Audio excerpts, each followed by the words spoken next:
Então, vamos só trazer a nossa presença.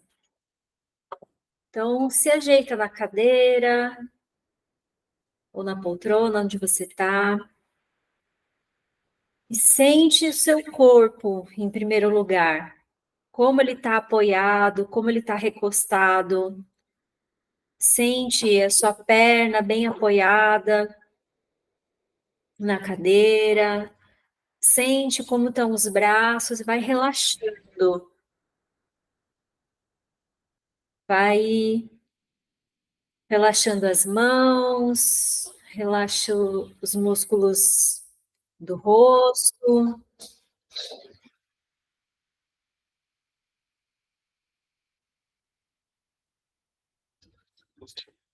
Vai sentindo as batidas do seu coração e vai percebendo o seu sangue circulando nas veias, nas artérias. Sente esse movimento, essa dinâmica do calor do elemento fogo dentro de você, dessa transformação, né? Dos alimentos, do metabolismo, tudo tem a ver com o elemento fogo.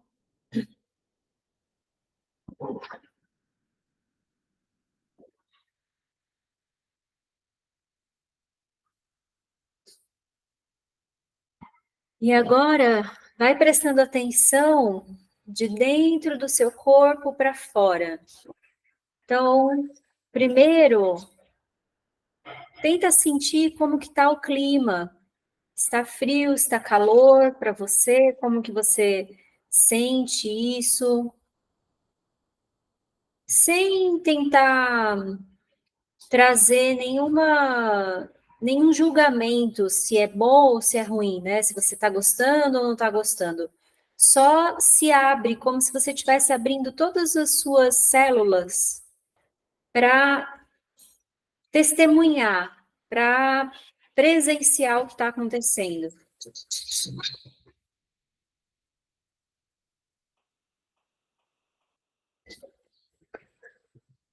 Sente se você consegue perceber a temperatura do seu corpo e a temperatura do ambiente. Então, pode ser que você sinta nos braços, nas mãos, no rosto, nos pés.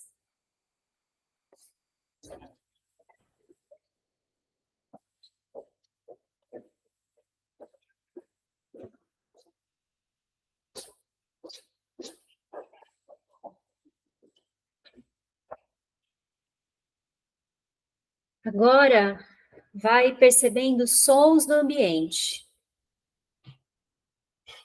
Não importa se está silêncio, se está barulho, se tem música, se tem gente falando. Só tenha a consciência do que está acontecendo.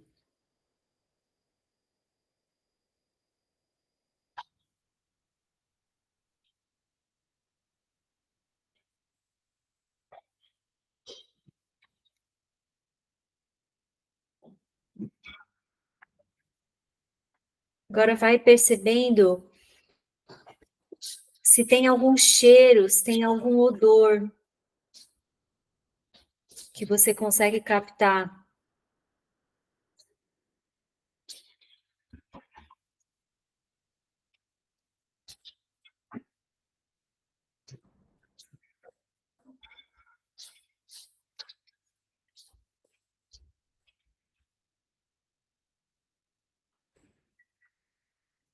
E agora, tenta perceber o paladar. Tem algum gosto na sua boca? Talvez algum odor que traga uma lembrança de algum gosto?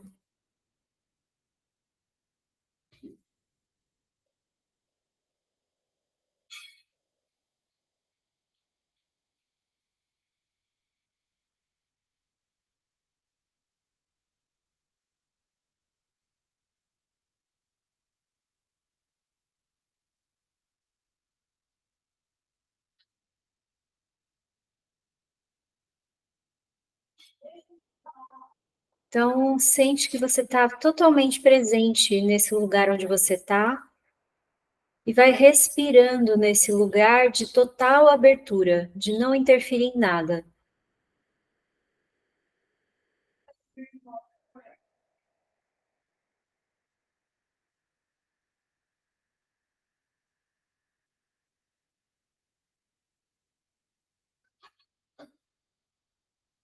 E não importa se você está tendo pensamentos, é mais importante que você perceba que tem algo que percebe que está tendo pensamentos. Tem essa presença.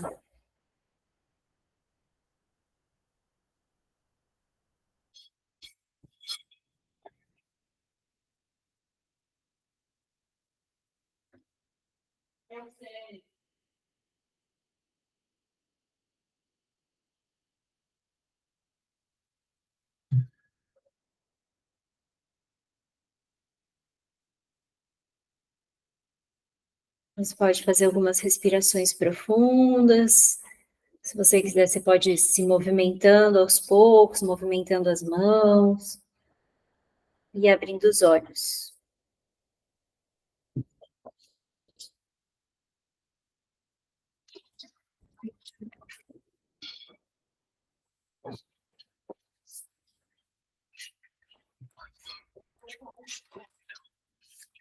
Oi, Márcia Prado, tudo bem? Tudo bem aí, gente?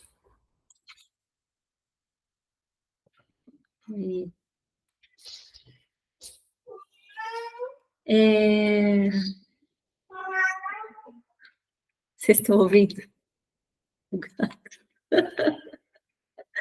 Tá bom, eu tô tentando entrar no quarto da Luísa, chamando a Luísa. Chama ela, fala, Luísa. Peraí, gente. Luísa, deixa eu entrar ali. Isso.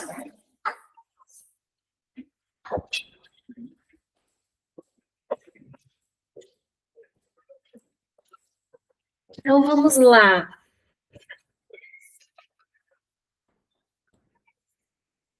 Estamos na página 250. Ah, deixa eu perguntar para vocês, é tranquilo esse tipo de início que a gente faz, assim, prestando atenção só no que está acontecendo, sem muitas metas, só, né? Tá bom. Então vamos lá, a gente está na página 254, e aí a gente começa aqui nesse subtítulo Minha História, o Menino do Cavalo. Alguém quer falar antes da gente começar? Alguma coisa? Tá. Cláudia e a Rê falaram que não iam conseguir participar, então acho que só a gente mesmo, hoje. Vamos lá. Com certeza sei de primeira mão a alegria que a autocompaixão pode proporcionar. O compromisso que Rupert e eu firmamos de abrir nossos corações e mentes permitiu-nos fazer algo louco, perseguir um sonho impossível e transformá-lo em realidade. Ninguém sabe a causa do autismo. É um mistério. Também não entendo por que o autismo tem aumentado a níveis alarmantes. Para os pais, na linha de frente, no entanto, a grande questão não é a causa do autismo, mas o que fazer com ele. Grande parte das informações sobre as terapias e tratamentos é conflitante. Tudo é caro. Quando nosso filho foi diagnosticado com a doença, não tivemos escolha, a não ser aceitar as incógnitas e lidar com cada momento da melhor maneira possível. Por haver tão poucas respostas, decidimos experimentar qualquer coisa para ajudá-lo.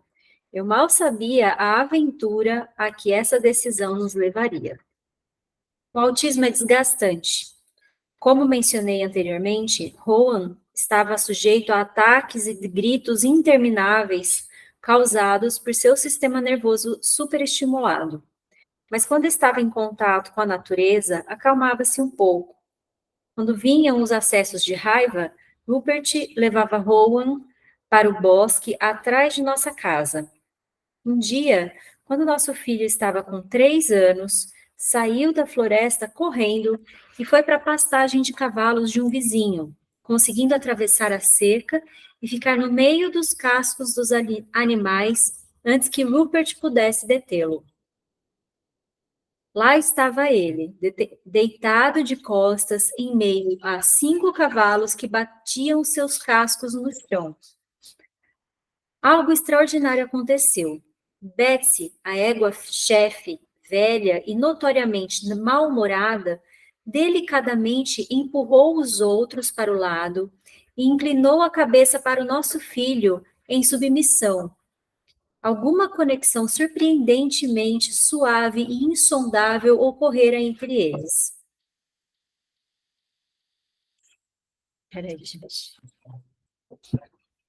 Você vai ficar fazendo bagunça? É isso mesmo? Agora você resolveu fazer bagunça? Olha, ninguém merece, viu?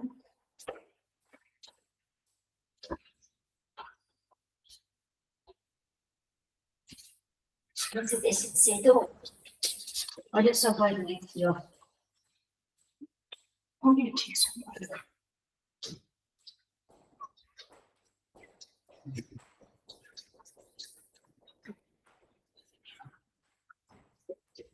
Vamos lá. Continuando. Rupert, cavaleiro de uma vida, presumiu que Rowan não estava seguro no meio dos cavalos, mas depois de ver aquela cena, teve a ideia de levar Rowan para montar a Betsy. Eu fiquei nervosa e pedi cautela, mas quando Rupert colocou a sela e montou, Rowan, surpreendentemente, começou a falar. Falava algo significativo pela primeira vez. Ficamos impressionados. Nesse mesmo ano, outra coisa extraordinária aconteceu. Rupert, que trabalha com direitos humanos, além de ser escritor, trouxe um grupo de bosquímanos, membro de uma tribo da África do Sul, para falar na ONU, onde protestaram por terem sido expulsos das terras em que seus ancestrais caçavam. Os bosquímanos têm uma forte tradição de cura através do uso do transe. Juntamo-nos a eles por alguns dias para um encontro com médicos tradicionais nos arredores de Los Angeles. E eles se ofereceram para trabalhar com Rowan. Quase imediatamente, Rowan começou a apontar e a mostrar seus brinquedos, envolvendo-se muito mais com eles do que normalmente fazia. Por alguns dias, era quase como ter um filho normal, entre aspas. Estávamos em êxtase. Infelizmente, ele voltou para as profundezas de seus sintomas logo que os bosquímanos foram embora. Mas esse súbito e inexplicável avanço, combinado com a reação radicalmente positiva de Rowan diante dos cavalos, plantaram uma ideia na mente de Rupert. Uma noite, depois de dar uma volta com Rowan, Rupert sugeriu uma viagem em família para a Mongólia, o único lugar onde a cura e os cavalos funcionam juntos. Propôs isso como se fosse a coisa mais natural do mundo. Esse foi o primeiro país de cavalos e foi onde se originou a palavra xamã, cujo significado é aquele que sabe. Não tem estresse, ele disse. Eu discordei fortemente. Deixe-me ver se entendi. Eu disse. Você quer levar o nosso filho autista por toda a Mongólia a cavalo? Isso é um absurdo. É a última coisa que precisamos fazer. Já é difícil o suficiente a atividade de cada dia. Imagine algo louco assim. Eu não posso acreditar que você sugeriu isso a sério, e eu odeio cavalos. Talvez o ódio seja uma palavra muito forte, mas eu nunca fui uma dessas garotas que querem um pônei. Rupert é o adorador de cavalos da nossa família. Como cresci nos subúrbios de Los Angeles, tenho mais a ver com o rock gótico e tentar ser descolada. Rupert tinha me ensinado a montar com o mínimo de autonomia, mas eu nunca tive o desejo de impor minha vontade sobre um cavalo. E os animais sabem disso. Perdi o controle e caí do cavalo mais vezes do que posso contar. Mas o sentimento de Rupert era forte e persistente. Ele insistia que precisávamos levar Rowan para a Mongólia para ajudá-lo. Quando eu pensava em ir para a Mongólia, não tinha sequer uma má intuição. Era terror. Rupert e eu brigamos por isso e brigamos muito. Estranhamente, por sermos dois teimosos, ambos recuamos esperando que o outro fosse ceder. 2 anos se passaram. Rowan e Rupert montavam juntos quase todos os dias, e os efeitos dessa ecoterapia domiciliar eram claros no rápido desenvolvimento da linguagem do nosso filho. Mas, aos 5 anos, Rowan ainda não ia ao banheiro sozinho. Tiramos as suas fraldas, pensando que o desconforto das cuecas sujas seria uma motivação para ele usar o banheiro, mas não havia funcionado. Nada funcionou. E Rowan ainda sofria de insondáveis e inconsoláveis birras. Também estava separado de seus pares, era incapaz de fazer amigos. Rupert manteve contato por e-mail com uma operadora de viagens na Mongólia e foi planejando a viagem aos poucos, apesar das minhas reservas. Um jovem amigo cineasta, Michel, queria nos acompanhar para documentar a viagem. Não seria pago, disse ele, pois via a oportunidade como uma grande produção cinematográfica. Continuou insistindo. Eu tinha aprendido ao longo dos anos que, quando Rupert tinha esse forte sentimento no peito, costumava estar certo. Afinal, Afinal, seu pressentimento sobre mim fez com que me pedisse em casamento no dia em que nos conhecemos. Então, refleti sobre a Mongólia por um tempo e minha reação me surpreendeu. Percebia que não queria perder a aventura. A vida estava me proporcionando a oportunidade de mudar as coisas, de canalizar nossa tristeza sobre o autismo de Rowan em busca da cura. Podia optar entre o amor e o medo. Então respirei fundo e disse sim. Mas brinquei, dizendo que a vitória era minha. Afinal, se a viagem fosse um fracasso, eu iria dizer: eu te avisei eternamente para Rupert. Se fosse um sucesso, melhor ainda. Rupert se propôs a escrever um livro sobre a viagem, chamado O Menino e o Cavalo, na esperança de compensar pelo menos alguns dos nossos gastos e a perda de renda. Eu acho que tem um filme, né, com esse nome. A proposta tinha sido feita ao seu agente meses antes e até agora não havia resposta. Em um ato de fé, decidimos ir em frente e comprar as passagens de avião, estourando o limite dos cartões de crédito. Surpreendentemente, cerca de 2 semanas depois, despencou uma chuva de ofertas. Rupert recebeu um adiantamento pelo livro que ultrapassou os nossos sonhos mais otimistas. De repente, havia mais dinheiro do que o suficiente para cobrir todas as despesas e fazer um documentário adequado com o mesmo nome do livro. Mais importante ainda, sobraria dinheiro para o futuro de Rowan. Caraca, hein? Era como se a vida confirmasse a nossa decisão de partir nessa aventura e nos desse o máximo de segurança possível para fazê-lo.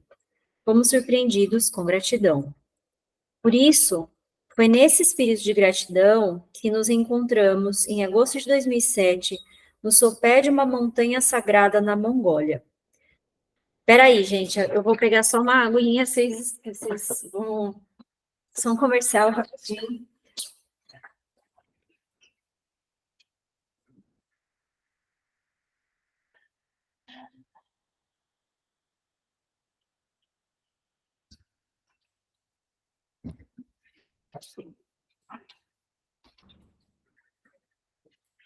Pausa para os reclames.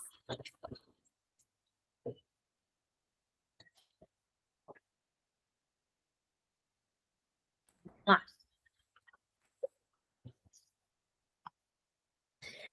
9 xamãs se reuniram do lado de fora da cidade de Ulaanbaatar para realizar um ritual para nós.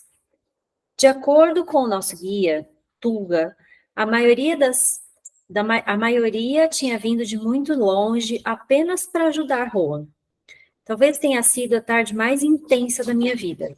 No início, nosso filho estava odiando, gritava e resistia claramente desorientado, sem entender todo o barulho da percussão tocada ao nosso redor.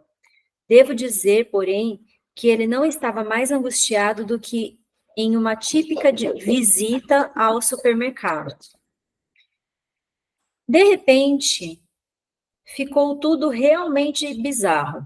Os xamãs disseram que a energia negra tinha entrado no meu útero durante a gravidez e me fizeram ir até o rio, lavar as partes íntimas com vodka. Sim, vodka.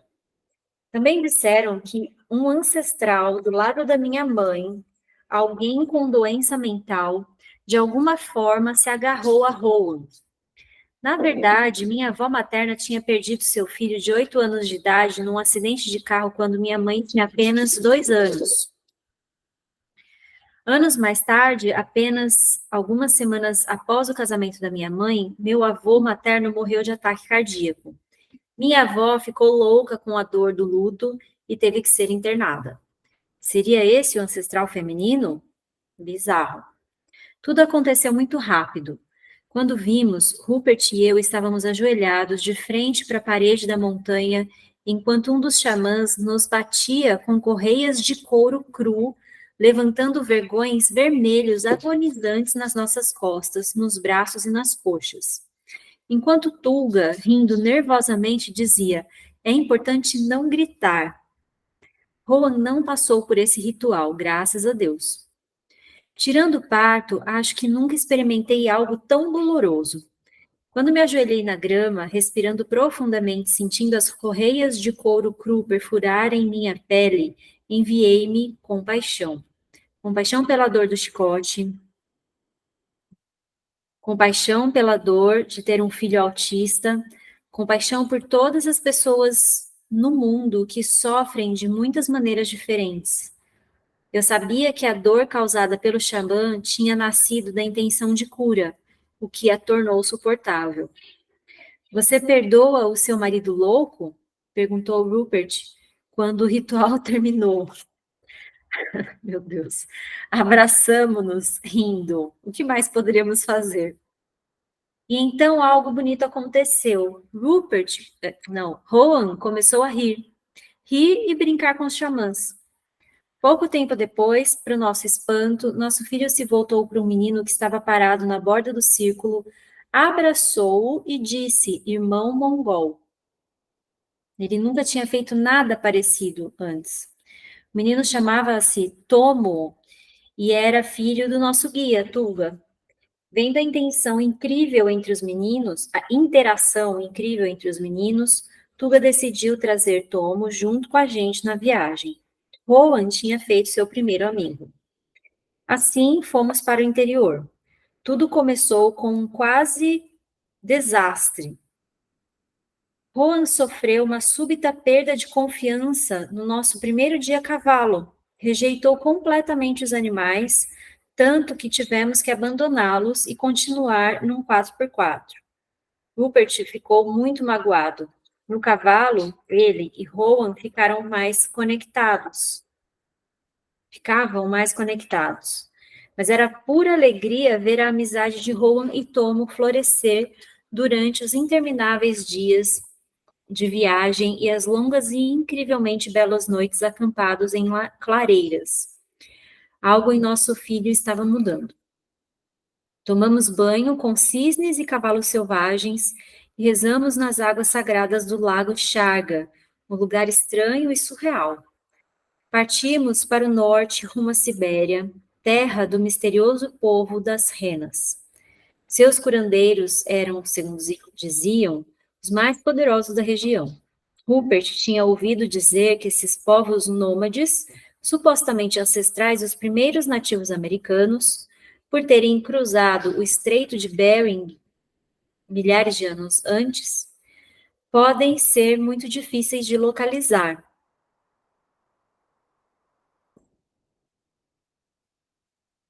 Encontrá-los e pedir uma cura para Rowan era a meta final da nossa jornada. Mas não havia estradas no caminho até a sua localização remota. Para chegar lá, Rowan teria que aceitar montar a cavalo novamente.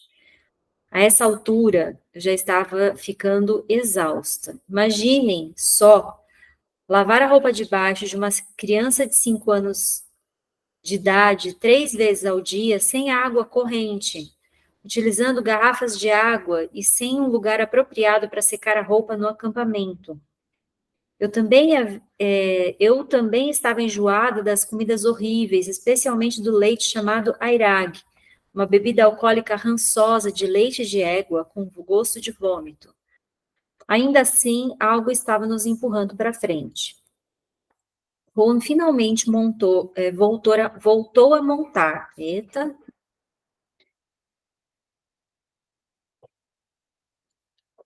Seguimos nossos guias até uma passagem de 12.000 pés que precisávamos atravessar para chegar às altas passagens de verão do povo das renas. Depois de 3 dias de dura cavalgada, finalmente alcançamos o topo da montanha e encontramos as tendas. Rowan estava em transe. As pessoas ali, assim como em toda a Mongólia, não poderiam ter sido mais acolhedoras, trazendo renas domesticadas para Rowan e Tomo montarem e deixando-os abraçar renas filhotes incrivelmente lindas antes do ritual começar.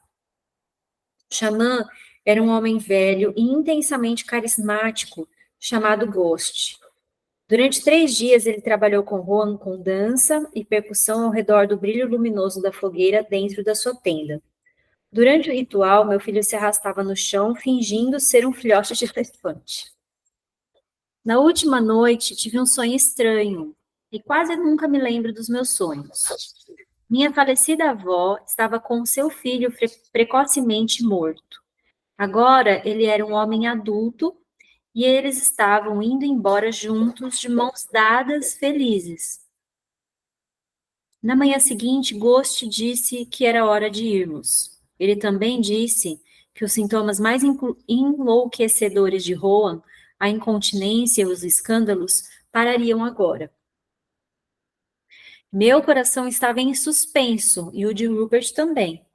Mas no dia seguinte, enquanto acampávamos à beira do rio, Rowan controlou sua vontade de se aliviar, fez suas necessidades e se limpou. 2 dias depois, ele usou pela primeira vez e com sucesso um vaso sanitário, algo que nem mesmo seus avós ou profissionais pagos tinham sido capazes de lhe ensinar. Daquele ponto em diante, tivemos apenas algumas birras menores. Poucas semanas depois de voltarmos para casa, os ataques cessaram completamente. Enquanto isso, o círculo de amizades de Rowan começou a crescer. Ele até começou a montar Betsy sozinho. Para Rupert, era a realização de um sonho. Não sabíamos se tinham sido os xamãs ou algum tipo de placebo ou efeito de o levarmos a um ambiente radicalmente novo. Mas nosso filho tinha ultrapassado seus limites. Eu não sei o porquê. Sei, porém, que nossa família assumiu um risco e, de alguma forma, por um louco salto de fé, encontrou uma recuperação. Digo recuperação e não cura, porque Rowan não se curou do autismo, ele ainda é autista, mas se curou de algumas disfunções ligadas à doença. Hoje Rowan é tão funcional que algumas pessoas têm dificuldade em dizer que ele ainda está no espectro. Mas seu autismo estará sempre no cerne de quem ele é e o moldará como ele vê o mundo. Nós não queremos que seja de outra maneira. A cura que Rupert e eu recebemos na Mongólia é a aceitação verdadeira do autismo de Rowan. Paramos de lutar contra isso. Ao nos abrirmos ao mistério do autismo, aprendendo a vê-lo como uma aventura e não como uma maldição, percebemos que a condição de Rowan foi realmente a melhor coisa que aconteceu para nós. Não levaríamos uma vida tão incrivelmente interessante se não fosse pelo seu autismo. Ghost nos havia dito que precisávamos levar o Rowan a um bom curandeiro tradicional todo ano até que ele tivesse 9 anos. Não importava a tradição de origem. Assim, em 2008, fomos à Namíbia para visitar um curandeiro bosquímano, amigo de Rupert, o poderoso xamã Beza. Somos tão próximos que o nome completo de Rowan é Rowan Bessa Isaacson. Em 2009, nós o levamos para ver um curandeiro aborígene incrível na Austrália. Em 2010, viajamos para o Novo México e Arizona para ver um pajé navarro. Em cada uma dessas viagens, Rowan ia se transformando.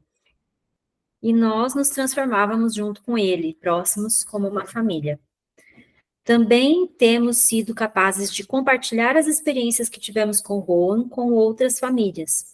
Começamos a organizar acampamentos de 4 dias, chamados O Menino e o Cavalo, para famílias com crianças autistas, permitindo uma intensa imersão na natureza.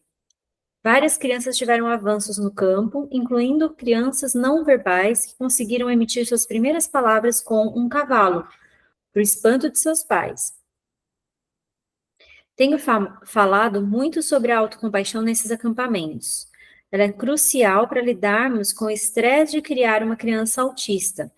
A alegria, a satisfação e o verdadeiro divertimento que temos ao fazer tudo isso é verdadeiramente inspirador.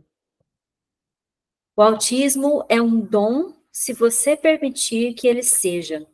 Todo o charme de Rowan, seu humor, seu talento e seu intenso interesse pela natureza vem do autismo. Por que mudaríamos isso? Como Rupert gosta de me lembrar, o velho ditado diz: quando a vida lhe der limões, faça uma limonada. Pois dane-se a limonada, quando a vida lhe der limões, faça margaritas.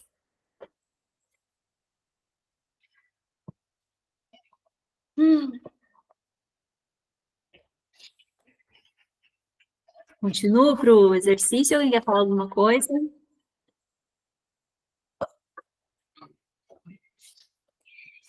Vamos lá, exercício 3. Encontre o conteúdo de prata. Vamos só lembrar qual foi o segundo? Deixa eu ver.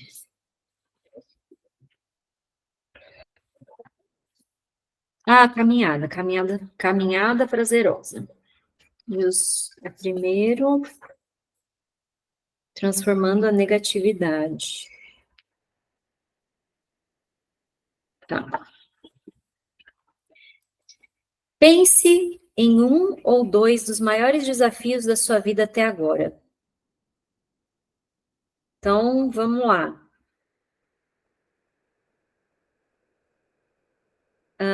Pense em um ou dois dos maiores desafios da sua vida até agora. Então, não são coisas que estão acontecendo, né? São coisas que já passaram, que já aconteceram. Pensem aí. Problemas tão difíceis que pareciam impossíveis de encarar naquele momento. Em retrospectiva, há algo de bom resultante dessa experiência? Você cresceu como pessoa, aprendeu algo importante, encontrou mais significado em sua vida?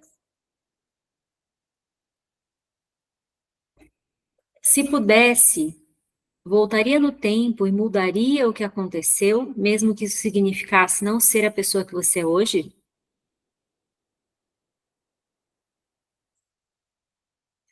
Em seguida, vocês conseguiram fazer isso? Lembrar e responder essas perguntas? Em seguida, pense em um desafio atual. Existe alguma maneira de ver o problema de forma diferente? Existe alguma lição positiva para extrair da sua situação? Qualquer oportunidade de aprendizagem, perspectivas de carreira, novas relações, numa reorganização de suas prioridades. Se você está encontrando dificuldades para ver algo positivo sobre a sua situação atual, é provavelmente um sinal de que você precisa de mais autocompaixão. Tente usar os 3 portais: bondade, humanidade comum e atenção, para se aproximar do sentimento de medo ou angústia. Em silêncio, ofereça a si mesmo palavras gentis de apoio, como se fosse um amigo próximo. Dê-se um pequeno abraço se ninguém estiver olhando. Pense nas maneiras que sua situação se conecta com a de outras pessoas, com problemas semelhantes. Você não está sozinho. Tente respirar profundamente algumas vezes e aceite essa situação, mesmo que não goste muito dela. Agora, olhe novamente. O que a vida está tentando lhe ensinar? Será essa uma oportunidade para abrir o seu coração e a sua mente? Existe alguma maneira dessa aparente maldição vir a ser de fato uma bênção? Alguém quer margaritas?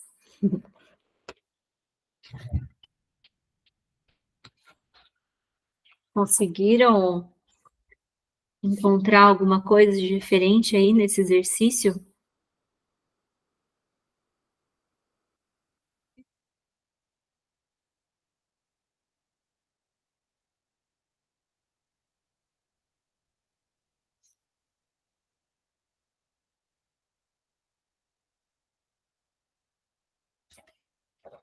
Eu penso que de tudo que ela falou aqui nessa segunda parte, né?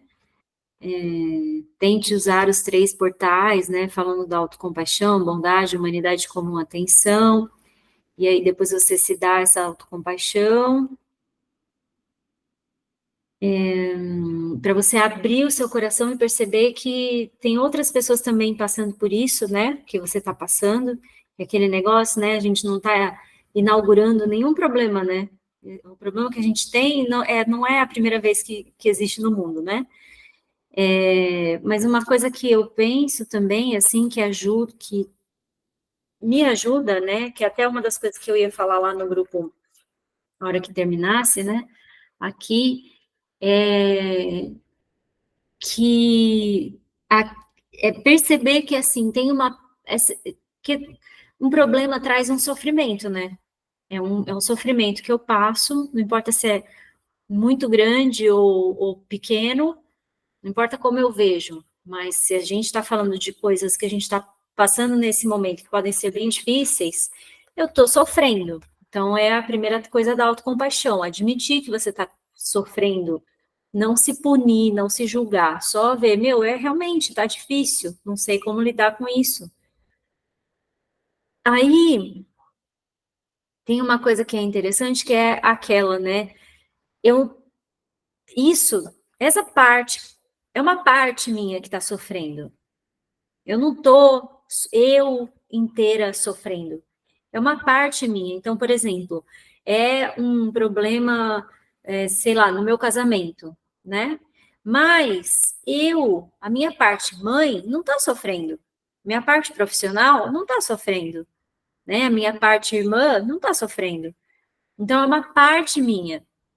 E aí, aqui eu acho que mora também uma, uma saída, né? Aqui a gente pode encontrar uma saída, não para a gente escapar logo, mas para dar uma aliviada na emoção, que tem uma parte minha que está sofrendo, né? E aí eu vou dar compaixão para essa parte. Então eu vou falar para ela, eu sei que tá difícil, né? Você está presente com a questão ali, as emoções, os pensamentos que são difíceis dessa parte. Então você vai abraçar essa parte, né? E aí, uma coisa que, que pode ajudar é assim, essa parte que está sofrendo tem um ponto de vista mais limitado sobre isso, né?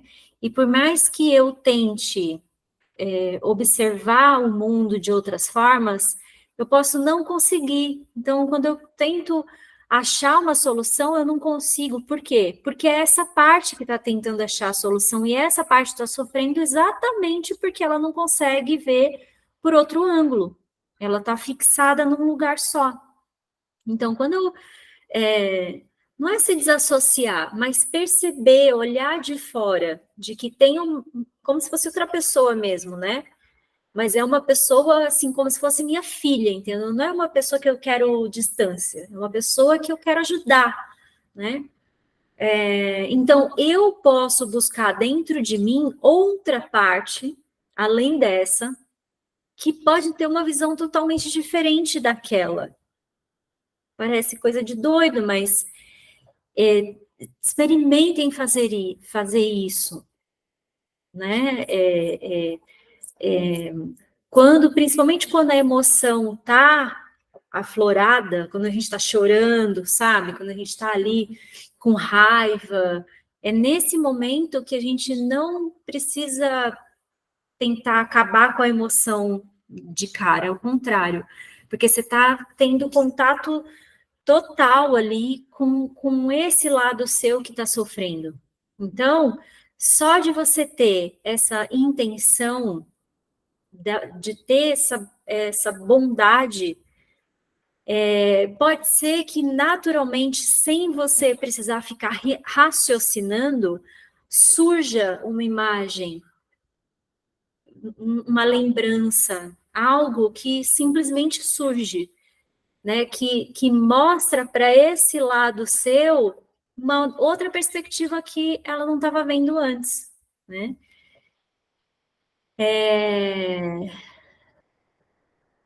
Então, eu de verdade acho que dá para a gente tentar fazer isso, mas não dá para fazer isso de uma forma muito intelectual, sabe? Sem estar sentindo a coisa.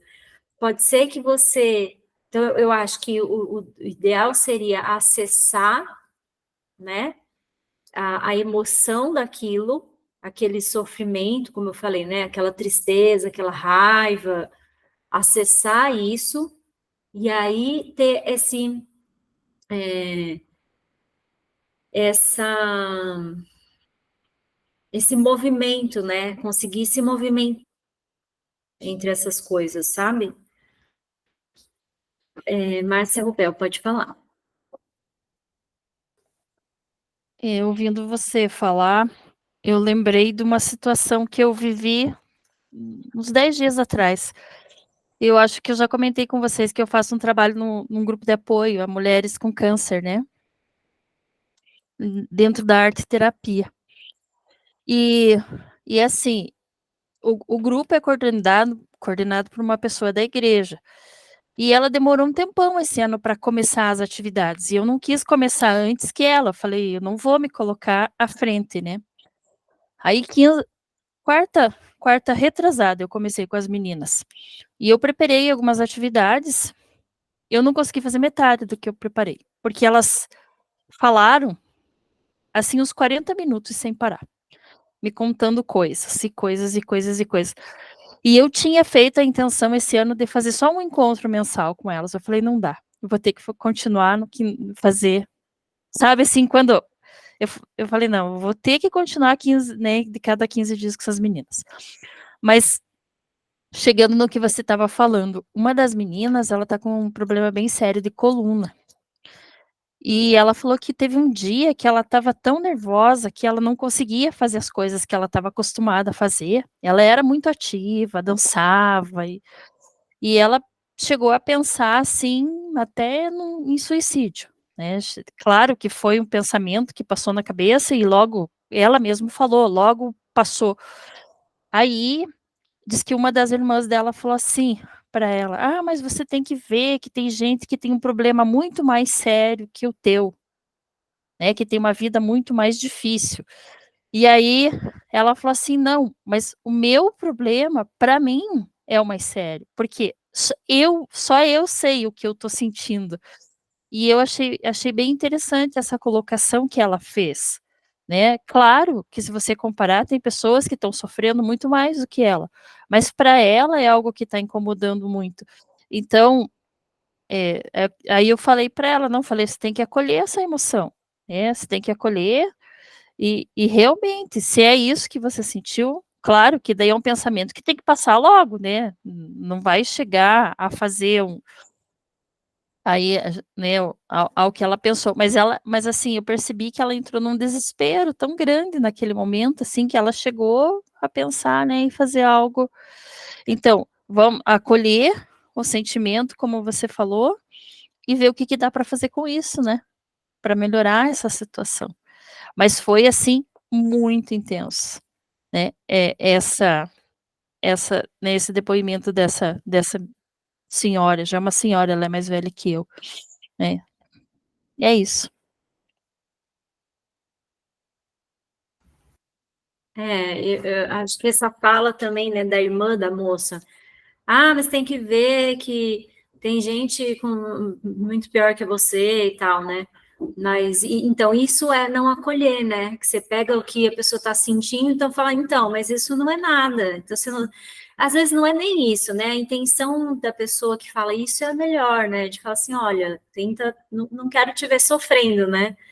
Mas ela mesma, quando ela fala isso, né? Não, mas para mim isso é importante, é importante, mas aí que tá. Então, aí eu acho que entra o negócio da humanidade compartilhada, né? É muito difícil, mas tem pessoas passando por isso também, exatamente por isso.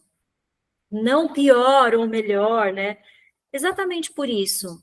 Então, não é uma coisa contra você, não é um erro seu, não é um problema que é só seu, ninguém mais no mundo, isso é castigo de Deus para você. Não, isso é uma coisa que acontece e tem outras pessoas que estão passando por isso também. É nesse sentido de dar um alívio, né? Pelo menos eu sinto isso, né? Não sou eu que sou doida, ou como eu falei, que mereço um castigo, não, né? Então, é muito legal você também trazer isso para ela, né? E isso é mais bonito, eu acho, quando a gente consegue tá aqui buscando um olhar interno, né, para a gente se sentir bem, ou melhorar, ou aprender, o que quer que seja, mas já levando benefícios disso para outras pessoas também, né? Porque aí você, tudo bem que você estudou para isso, você é arte terapeuta, você está ali com também um embasamento, né? Mas não é uma coisa só conceitual, né? Você está falando porque você está também olhando para você em relação a isso, né? Então é isso que eu acho mais legal, sabe? Tem o Gustavo Guitti que sempre fala, né, que sabe esse sofrimento que você está tendo? Então, tenta assim ficar com ele e entender e viver e ficar com ele mesmo assim nessa intenção de conhecer o que é isso, como se fosse uma pessoa que você está tentando conhecer, sabe? É o seu melhor amigo, você quer saber mais sobre ela e tal. Porque uma hora vai passar. Invariavelmente, você vai sair disso. Quando você conseguir passar por isso, você vai ter um grande tesouro, que é olhar para as pessoas já com um olhar que sabe que as pessoas também podem. Porque você conseguiu, as pessoas. Pode ser que não consiga da mesma forma que você, mas você sabe que a pessoa vai conseguir também em algum momento, né? E isso é a gente também dar um nascimento para o outro. É dar um nascimento diferente, porque geralmente a gente olha para as pessoas e fala assim, tá difícil mesmo. E é isso daí, não, pessoa, ou então a pessoa é assim, vai ser muito difícil mudar, né? Então a gente não está dando um nascimento novo para a pessoa, a gente já está olhando de uma forma mais limitada. Então, às vezes, o que o outro precisa é exatamente de alguém que olhe mesmo com o coração e fale: eu sei que está difícil, mas eu também sei que você tem a capacidade, né? Esse veja que interessante, eu tinha o tema que eu tinha preparado para o encontro era exatamente nessa questão do autoacolhimento, de você se autoacolher e ver que nem todo dia você tá bem, que o dia que você tá bem, outro não tá. Foi tão interessante, eu acho que é a intuição realmente que me levou, né, a colocar isso. E daí no final elas conversaram, elas estavam Tava eu e mais 5, né, nesse dia nós estávamos em 6. E aí foi conversando, conversando, e quando foi no final, ela falou para mim assim, ela falou: "Nossa, tô me sentindo tão bem agora depois de ter colocado isso para fora", né, porque foi algo que ela sentiu e que de repente ficou só entre ela e a família, e aquilo foi legal, né, ela colocar para fora o que ela estava sentindo. Eh, e outra coisa, esses dias eu estava assistindo uma palestra numa semana de psicologia analítica e os palestrantes estavam falando exatamente sobre essa questão do sofrimento, que a nossa sociedade hoje, parece que desde as crianças você quer evitar que as crianças sofram, que os jovens sofram, e não é, e isso faz parte da vida, nós precisamos passar pelo sofrimento. Claro que você não vai ter uma vida só de sofrimento, não, mas a gente tem que acolher o sofrimento para você crescer, né, crescer como pessoa também, né, não fugir dele. Sim. O budismo, as quatro nobres verdades, né? É o, a primeira é a verdade do sofrimento. O sofrimento existe. A gente fala, nossa, Buda, que novidade, sofrimento existe, ó, grande sabedoria. Mas é nesse sentido mesmo, que a gente não pode escapar do sofrimento, né? Das quatro montanhas, né? É como se você estivesse num lugar e aí tem quatro montanhas vindo na sua direção. E aí, no início, parece que elas estão muito longe. Você fala assim, até chegar eu já resolvi, né? Já dei um jeito ali, saí dali, desse lugar. Mas aí não tem jeito. As montanhas vão vir e aí, quando elas chegarem, o que você vai fazer, né? É o nascimento, a doença, a decrepitude, que é a velhice, e a morte. Isso vai chegar para todas as pessoas. E aí isso é o grande sofrimento, né? Que a gente não quer ver. Então a gente nem fala de morte, né? E aí a segunda nova verdade é as causas do sofrimento, né? Por que que a gente sofre? Aí tem a terceira nova verdade, que é possível a liberação do sofrimento é possível. E aí a quarta nobre verdade é como ter essa liberação, né? Mas é isso que você falou, a gente não quer olhar, né? É óbvio que a gente não vai querer uma vida toda de sofrimento, porque isso também não é verdade, né? Mas, que mais, gente? Pode falar, Sandra. Vou aproveitar e falar um pouquinho então. Primeiro que me lembrou o livro da Monja Coen, que é até interessante a capa, que é uma colagem, né? O nome do livro é O Sofrimento é Opcional. E aí, o sofrimento você coloca ou não na capa. Ele é opcional. Ela faz até um trocadilho, assim, né? Brincando com isso. E a outra coisa que eu achei interessante, Jô, que você falou, que é assim, às vezes, a pessoa, que nem a moça que a Márcia citou, né? Tentando consolar a outra, acaba diminuindo o sofrimento dela. Então, as pessoas não estão preparadas para lidar com o sofrimento do outro, né? E, assim, ter esse cuidado de, quando você for falar com o outro sobre o sofrimento dele, é, não diminua, né? Só acolhe.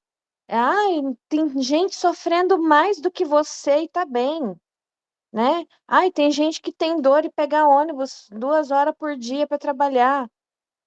Tá, gente, é aquela pessoa. A minha dor é essa aqui. Eu tô passando, para mim isso aqui tá doendo, né? Então, é ter esse cuidado mesmo, né, na hora de falar com o outro. E é muito bom quando a gente consegue chegar nesse ponto, assim, de entendimento, né?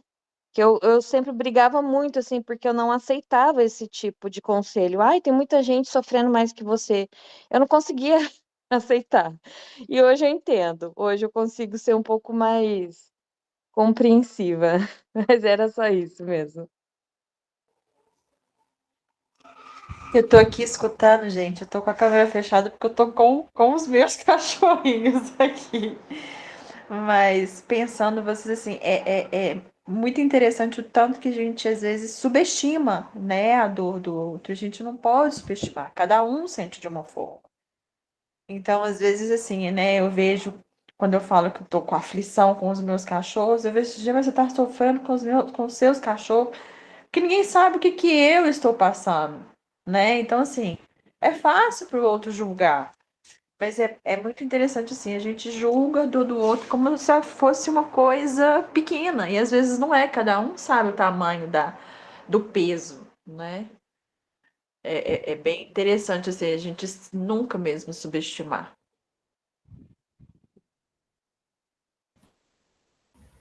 É, porque quando eu subestimo a dor do outro, o que que eu estou fazendo? Eu estou fazendo aquilo que eu faço o tempo inteiro, que é olhar o mundo a partir do meu ponto de vista. Então, eu, por exemplo, eu tenho um gato. E aí, o máximo que eu tenho, assim, de exemplo de cachorro é a cachorrinha da minha cunhada, que também é muito tranquilinha. Então, a minha visão é essa. Então, se você chega para mim e fala tudo o que seus cachorros estão fazendo e o quanto está sendo, vou até falar, é cansativo, mas também dolorido, porque tem toda uma história que vai além dos cachorros envolvidos nisso, né? E eu não olho para isso, tá bom, acho que isso que a Sandra falou e o que a Vanessa falou também. A gente não está usando a sabedoria do acolhimento. Tem essa sabedoria, né? Sabedoria do Buda azul, que é exatamente você olhar para o outro com o olhar dele para o mundo, entender qual é o olhar do mundo dele para o mundo. E aí sim você vai entender a dor, né? O que ele está passando. Mesmo que você não tenha. E aí eu acho que é a questão da gente ouvir mais do que falar, né? Porque a gente está só deduzindo uma coisa. A pessoa fala uma coisa, você responde sem ter essa abertura, sem sair das suas definições. A comunicação é complicada mesmo, fica difícil, né? Mas a gente faz isso o tempo inteiro. Então é mesmo um treinamento, né? E também fazer isso com o outro, né? Quando alguém chega e fala alguma coisa que fala, meu, que absurdo que essa pessoa falou para mim. Não, mas ela não está fazendo contra você, é a visão de mundo dela, né? Isso também pode dar um alívio um pouco melhor, um pouco maior, né? Nas relações, assim. Que mais? Então, eu acho que deve ter mesmo esse documentário, né? Depois eu vou procurar o Menino e o Cavalo. Pode falar, Mar. Ouvindo, me veio uma recordação. Alguns anos, eu estava vendo uma live aleatória sobre organização de rotina de casa, e a mulher que estava fazendo a live estava comentando sobre situações do dia a dia, e ela falou uma frase que eu guardei. Porque ela estava dizendo justamente, né, que as pessoas banalizavam a tristeza dela, e que ela tinha escutado essa frase quando ela foi desabafar com um amigo, que ele falou assim: "Você tem que entender que às vezes a minha topada no dedão, na quina do sofá, vai doer mais do que o seu câncer". E na hora eu peguei e olhei assim, falei: "Caraca, mais que um câncer, né". Aí ela pegou e falou: "Tudo pela questão da vida que cada um teve, dos ensinamentos e tudo mais". E esse negócio de mascarar a dor, às vezes a gente tem que esconder tanto sofrimento. Eu ouvindo vocês, eu fiquei lembrando, né, do engole esse choro, isso não é motivo para chorar. Ah, você está passando por essa situação, mas eu tive que fazer isso sem apoio nenhum. Eu passei por tudo isso sem dinheiro, eu fui rejeitada. Nossa, vieram várias histórias. Tive que criar o meu filho sozinha. E você está falando o quê, né? Isso daí não é nada do que você está passando. E em até algumas situações, hoje eu olho e falo, cara, parecia que a gente estava numa roda de disputa para ver quem sofria mais. Ah, é isso que você está sentindo? Ah, mas eu tive que.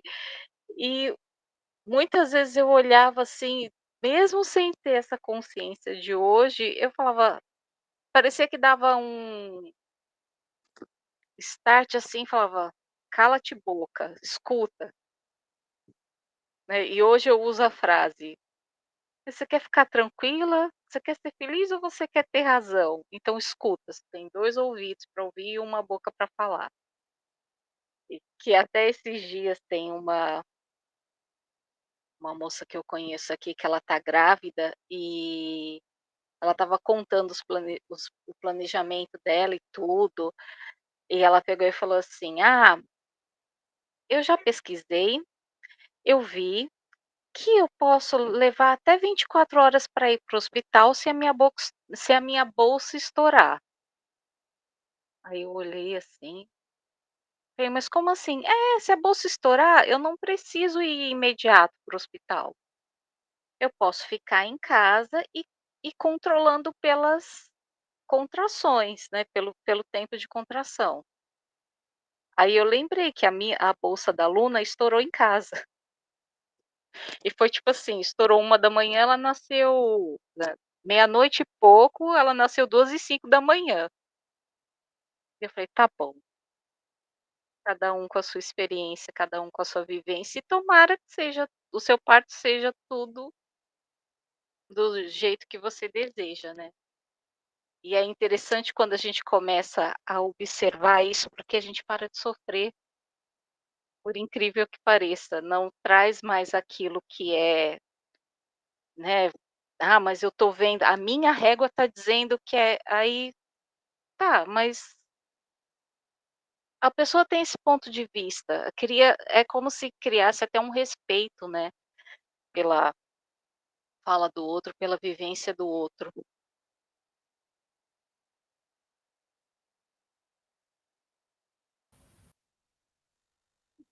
É essa palavra é boa, né? Respeito. Eu acho que é mais fácil, meu, como é que fala? Abrindo meu coração, né? Eu acho que é mais fácil fazer isso quando a gente está conversando com a pessoa, do que quando a gente está, por exemplo, ouvindo ela falar, ou, sabe? Vou dar um exemplo, né? Por exemplo, esses dias eu estava lá, eu fui para minha sogra, né? Fazia tempo que a gente não ia para lá. Aí conseguimos uma carona e fomos. Aí aí tava a minha sogra, minha cunhada, meu cunhado, meu sogro, e a gente estava conversando ali. E aí minha sogra falando um monte de coisa, falando assim, tudo que estava acontecendo na vida do outro, né? E aí eu comecei a ficar assim, meu Deus do céu, né? Tipo assim, fala alguma coisa dela, né? Do que está acontecendo com ela, assim. E aí eu não tive esse respeito, sabe? De ouvir e falar, meu, acho que porque acontece muitas vezes, e aí eu já fiz esse exercício de parar e falar, tudo bem, ela não tem ninguém para conversar, meu sogro não é muito, meu sogro fica, às vezes é meio grosseiro com ela, então ela não busca, né, sair e ter amigas ou, né, tá em outros lugares. Mas não sei se também tinha muita gente, aqui em casa é tão tranquilo, e aí tinha muita gente falando ao mesmo tempo, o som ligado, e um falando em cima do outro, e aí eu percebo que depois do derrame minha cabeça fica meio atordoada, sabe? Mas naquele momento eu não estava tendo muita empatia, não. Aí eu sei que teve uma hora que eu levantei e que eu me dei conta disso, por isso que eu estou contando, né? Porque eu percebi que eu estava fazendo isso, porque se eu não tivesse percebido, eu ia ter continuado, né? Mas eu percebi que eu estava fazendo isso, e aí eu só levantei. Eu falei, eu acho que eu estou ficando meio atordoada, eu vou levantar. Aí fui para o quarto, fiquei um pouquinho. Quando eu voltei, já estavam falando de outra coisa, tudo bem, né? Então, às vezes eu sinto isso, quando eu estou falando com outras pessoas, talvez até por causa da questão da terapia, né? É mais fácil de eu parar e realmente ouvir, né? Assim, sem nenhum tipo de julgamento. Mas se não é comigo, então eu tô só ali, tipo, livre, né? Para fazer esse julgamento. Aí é meio difícil. E outra vez também que aconteceu, também esse final de semana, o Dani me mostrou um ex-marido de uma prima dele, que tipo, acabou de se separar. Ele bateu nela, um forfé. E aí acabou de se separar e postou uma foto com uma outra moça, né? Aí ele olhou para mim e para mim sempre foi meio difícil esse esse rapaz, né? E aí ele olhou assim e falou assim, ó, já tava com outra. Aí, pronto. Aí eu já ia começar, mas é óbvio, Deus me livre, como é que consegue um cara desse? Eu falei, não, o que vai adiantar? Ficar falando mal. Eu tô falando mal para mim mesma, na minha mente, da pessoa. O que vai adiantar? Entendeu? Aí eu falei, não. Aí eu falei, é isso, tá bom, é isso. Beleza, ok. E também já pensei em outras coisas, já me dei conta. Acho que isso que é o mais importante para a gente, sabe? Se dar conta o quanto que a gente se coloca, a gente parece que é contra a gente, aquilo que a pessoa está falando ou que está acontecendo é tipo como se a pessoa estivesse fazendo de propósito, né? Para deixar a gente irritada, mas tipo a pessoa nem está sabendo que eu existo, entendeu?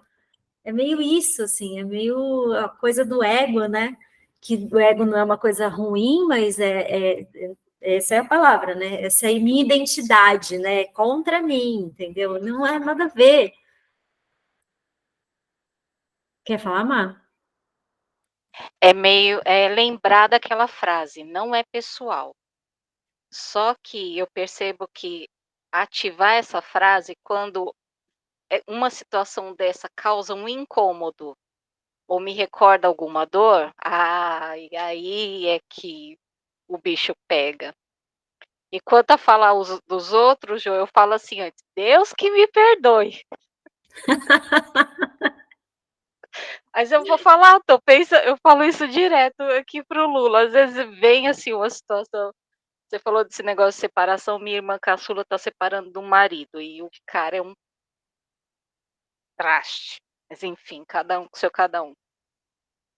E aí, às vezes, chega até aqui, eu falo, caraca, meu. Só que um comportamento meu que eu tenho percebido é o isolamento para evitar situações assim. É até algo que eu preciso tentar entender melhor, porque eu não posso me esconder do mundo, né? Mas aí eu falo, tô aqui quieta e o negócio chega perto de mim. Aí eu falo para ele, eu já pensei, agora eu vou falar. Aí ele fala assim, só que você vai me irritar. Eu não quero, tudo que eu fico sabendo é contra a minha vontade. Eu falo, eu também, então você também. Então alguém precisa, dois precisa compartilhar. Aí pronto. Aí depois eu falo, eu lembro que eu tenho uma tia que ela é assim, ela fala, Deus que me livre, Deus que me perdoe. Aí eu já lembro dela. Falo, Deus está me perdoando. Aí o Vitor, como você tem tanta certeza? Foi porque eu sou mãe, mãe tem crédito. Aí pronto, aí Meu Deus. já vira uma bagunça. Mas essa questão do incômodo para a gente trabalhar nessas situações, olha, é desafiador, viu? E aí acolher quando acontece, né? Tá, acolhe, tá tudo bem. Ninguém morreu, né? Eu tenho uma Gente, técnica opa, pode quando falar, Má. algo me incomoda, assim. Eu olho pra pessoa e digo assim, eu preciso ir ao banheiro, eu já volto. Daí eu vou lá. Às vezes não vou fazer nada, eu só respiro, lavo o rosto, assim, sabe? Dou uma acalmada e volto. Parece que dá uma. Muda, vira a chave, né? Sim, boa. Eu sair de perto é a melhor coisa que tem, né? Do que você ficar, às vezes, você vai falar o que não deve. Então, melhor ficar quieto, sai de perto e volta depois. Contar até 10 de uma forma, né? Sai da bolha, né? A gente sai da bolha, a gente se coloca nessas bolhas e não percebe essas bolhas que estão ali fazendo a gente olhar só de uma forma para aquilo, né? Quando você sai, você tira aquilo, dissolve, né? É mais fácil. Óbvio que depois isso pode voltar, mas isso é uma boa tática para aguentar, né? Para não também não sofrer e também não fazer as outras pessoas sofrerem, né? Então tá bom, gente, vamos indo então, são 20 para as 9. E aí a gente começa o capítulo 13, que é o último capítulo, na semana que vem. E aí a gente vai se falando. Tem um outro livro que eu achei que também pode ser interessante, porque é um estilo parecido com o da autocompaixão, sabe? Aí eu até tirei foto, vou mandar para vocês, aí a gente vai conversando, tá? Um beijo. Jô, tem aquele livro O Poder do Agora, não sei se você conhece. A minha filha tá lendo ele. Do Eckhart É, Tolle, né?